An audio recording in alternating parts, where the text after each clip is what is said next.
Schools and other educational institutions in Karachi have suspended assembly and physical training (PT) sessions from today until the next month in a bid to prevent students from contracting the dengue virus.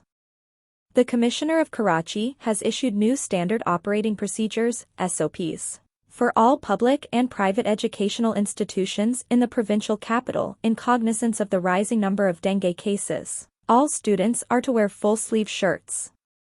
The schools are also required to provide mosquito sprays, carry out water drainage and sanitation measures on campus, and organize awareness sessions about dengue and malaria, as per the directive. The dengue virus has already infected 5,000 people in Karachi this year and resulted in 11 deaths so far. It was learned from official data that 349 more cases of dengue fever were recorded in the provincial capital in the last 24 hours.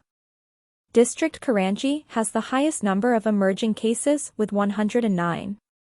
Meanwhile, District Karachi Central has 70 new cases, the East District has 74 cases, and the districts of Malir and South have 38 and 33 cases respectively.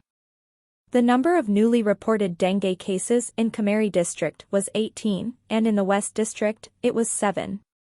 In related news, the provincial administration has requested the federal government for an aircraft from the Department of Plant Protection to carry out aerial fumigation in the flood-hit areas of the province to tackle the dangerously increasing dengue and other waterborne diseases.